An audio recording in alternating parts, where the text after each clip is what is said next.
Assalamualaikum Sobat Ila, ketemu lagi dengan saya di Ila Normi Channel.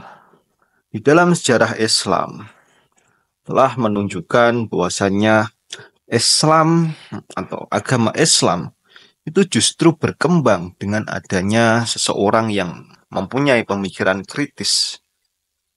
Bisa kita lihat pada zaman keemasan Islam, banyak para filosof, banyak para ilmuwan seperti Al-Farabi, Ibnu Sina, Al-Ghazali yang memainkan peran besar di dalam mengembangkan ilmu pengetahuan, teologi, dan filsafat.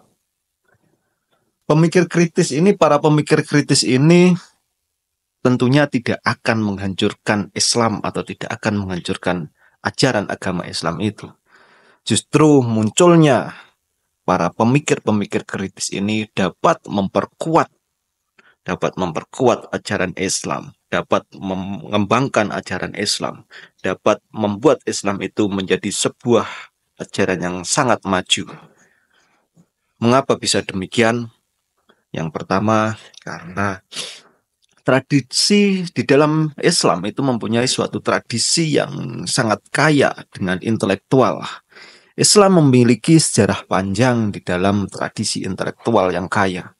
Para ilmuwan yang sangat kritis, para pemikir Muslim yang sangat kritis, telah memberikan kontribusinya yang sangat besar di dalam berbagai bidang seperti matematika, astronomi, filsafat. Pemikir kritis ini adalah bagian dari integral dari tradisi yang ada di dalam dunia Islam pada waktu itu. Di sini bisa kita lihat bahwasannya pemikir-pemikir kritis itu atau seseorang seorang yang berpikir kritis, seorang yang berpikir skeptis itu salah satu merupakan dalam suatu tradisi intelektual yang ada di dalam dunia Islam itu sendiri. Sehingga dengan banyaknya seseorang yang mempunyai pemikiran kritis, mempunyai pemikiran-pemikiran yang sangat inovatif di dalam dunia Islam, itu dapat membawa kejayaan di masa Islam. Hal itu bisa kita lihat di dalam sejarah kita, sejarah dunia Islam, yang dimana di zaman Al-Ghazali, Ibnu Sina, Al-Farabi, dan lain sebagainya, itu banyak bidang-bidang yang terlahir itu dari orang-orang Islam, seperti matematika, kedokteran, filsafat, astronomi, dan lain sebagainya. Jadi ini membuktikan bahwasannya Islam itu tidak melarang umatnya untuk berpikir kritis. Nah, terus kenapa saat ini dunia pendidikan kita, terutama pendidikan Islam yang ada di Indonesia, itu tidak mencerminkan ulama-ulama terdahulu yang mengedepankan berpikir kritis, di mana dunia pendidikan yang ada di Indonesia, terutama pendidikan Islam, itu selalu mengedepankan istilahnya sami'na wa ata'na, mengikuti apa yang semua dikatakan oleh gurunya. Meyakini bahwasanya yang bersumber dari guru, kiai, itu adalah suatu kebenaran, tanpa bisa dipertanyakan, tanpa bisa dipertentangkan kembali. Sebetulnya ini sangat bertolak belakang sekali dengan tradisi intelektual, tradisi yang ada di dalam dunia Islam pada waktu dulu.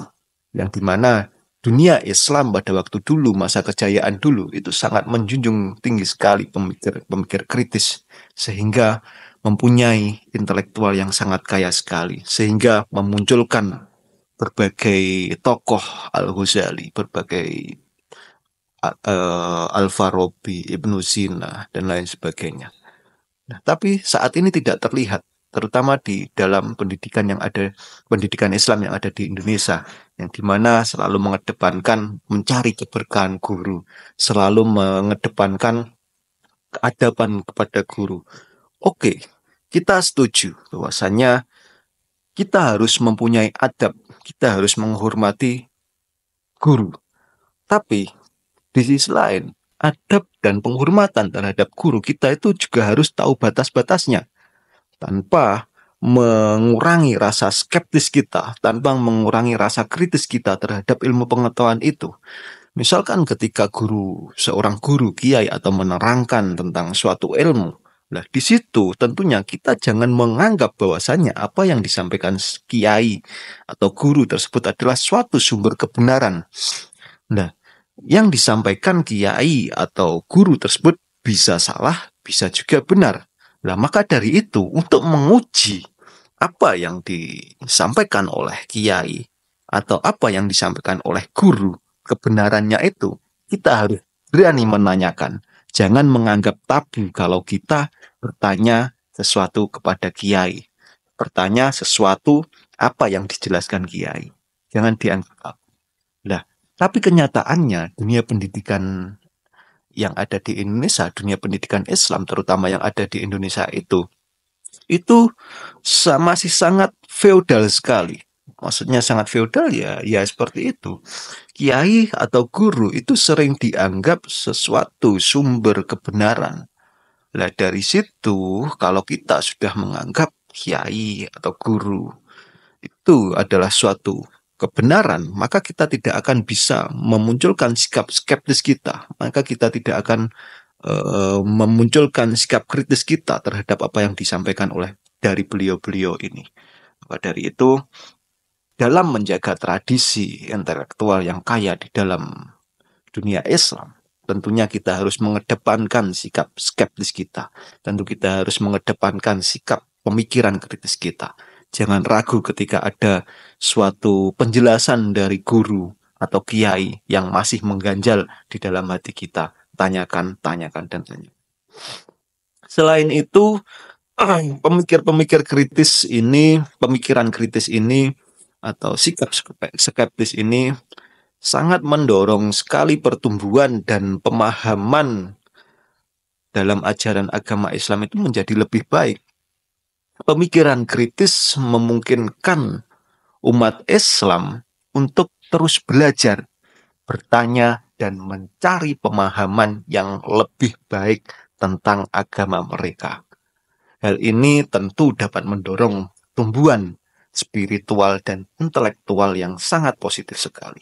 Nah, dari sini bisa kita simpulkan bahwasanya berpikir secara kritis itu tujuannya ya apa? Ya untuk mencari sebuah pemahaman yang lebih baik, bukan untuk menjatuhkan seseorang yang memberi pemahaman. Misalkan ketika kita bertanya kepada kiai, misalkan ketika kita bertanya kepada seorang guru, itu tujuan kita bukan untuk menjatuhkan seorang guru tersebut di hadapan orang banyak, bahwasanya membuktikan guru tersebut tidak bisa apa-apa, atau bukan itu tujuan kita.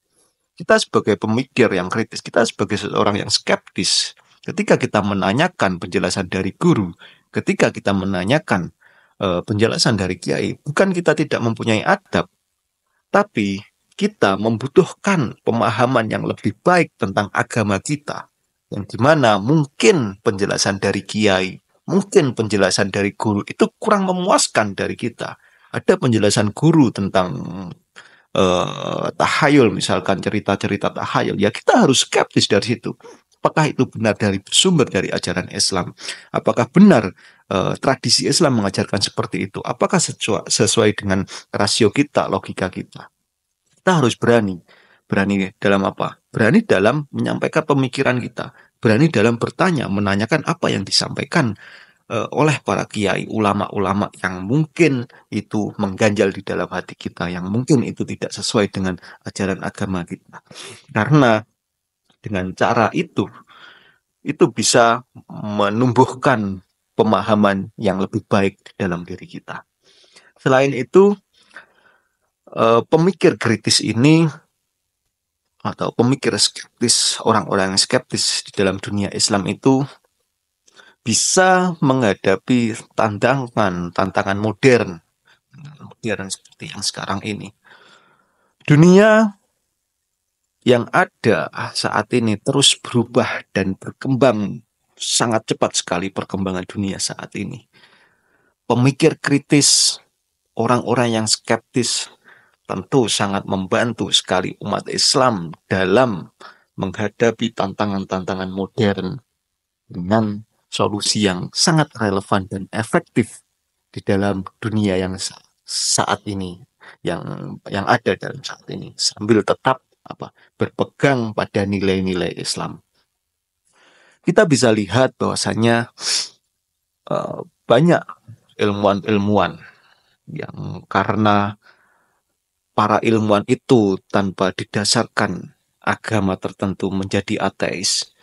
Mungkin seperti Hawking yang menyatakan bahwasanya Tuhan itu dalam penciptaan alam semesta itu sudah tidak memerlukan eksistensi Tuhan di dalamnya. Lah, kita sebagai seseorang pemikir kritis yang berdasarkan ajaran Islam tentunya akan menanyakan itu dan meneliti itu.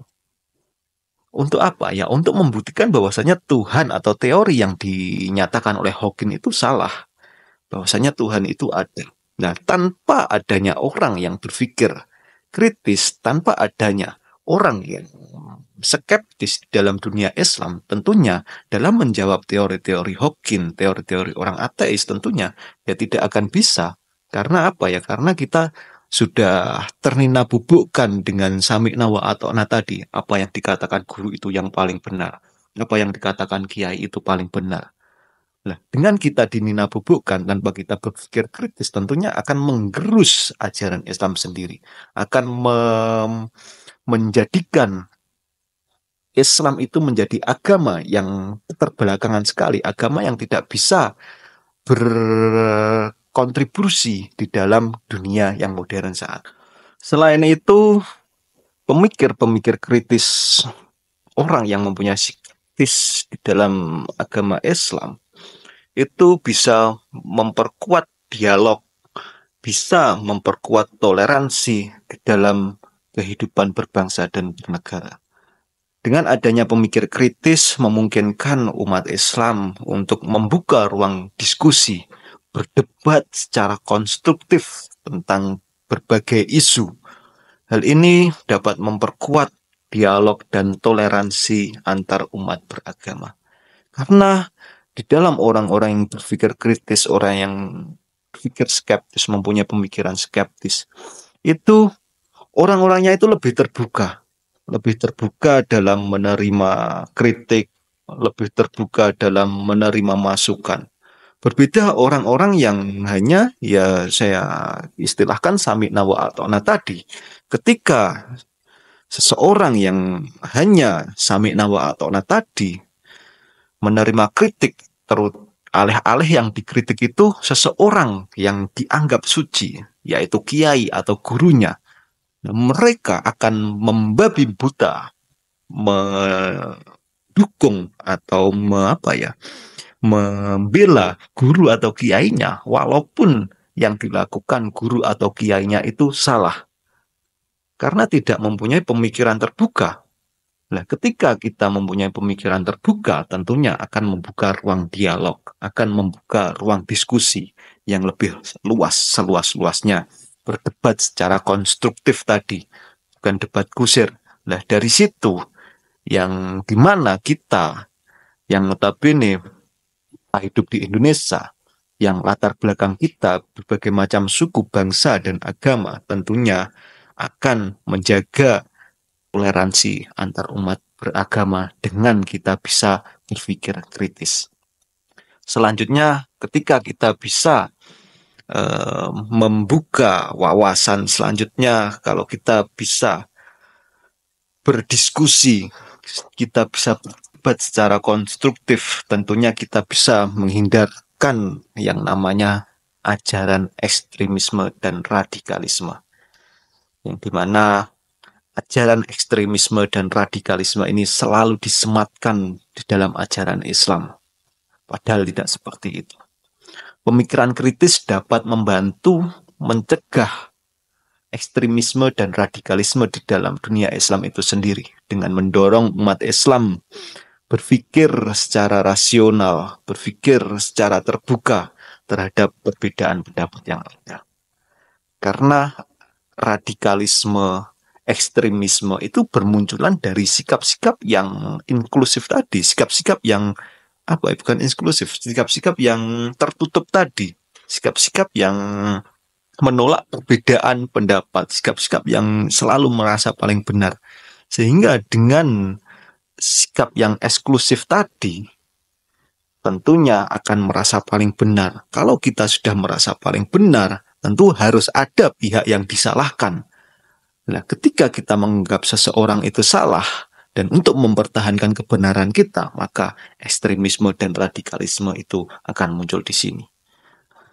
Dari situ, sebetulnya dari pemikir-pemikir kritis orang-orang skeptis ini, kalau kita melihat tidak ada yang dirugikan di dalam ajaran Islam ini, malah dari pemikir-pemikir ya orang yang kritis, orang yang skeptis ini, Islam akan lebih maju.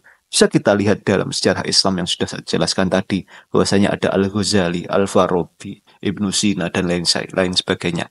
Orang-orang semacam Ibnu Sina, Al-Farabi itu muncul dari zaman di mana Islam itu mengedepankan pemikir-pemikir kritis. Nah, terus siapa yang dirugikan dengan adanya adanya orang yang munculnya orang yang berpikir kritis ini? Siapa yang dirugikan? Tentunya seseorang yang merasa mempunyai otoritas agama, kiai, guru yang mungkin oknum kiai atau guru yang mungkin perlu dianggap suci omongannya, itu yang dirugikan. Jadi di dalam ajaran Islam sendiri tidak dirugikan. Yang dirugikan ya oknum-oknum yang membutuhkan penghormatan yang lebih itu tadi, oknum-oknum kiai, guru yang membutuhkan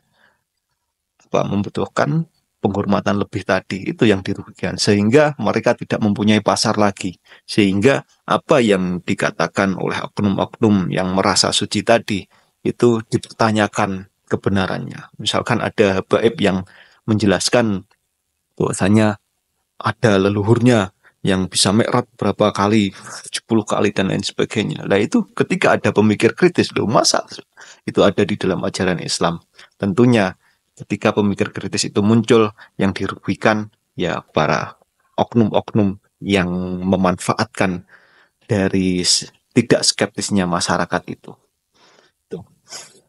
Jika yang dimaksud pemikir kritis adalah mereka yang mempertanyakan dogma tanpa dasar, tentu akan ada perdebatan yang konstruktif.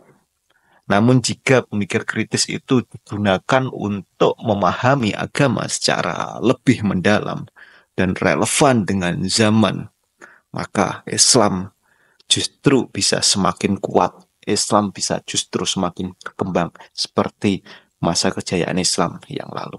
Oke Sobat Ilah, terima kasih sudah menyimak. Assalamualaikum warahmatullahi wabarakatuh.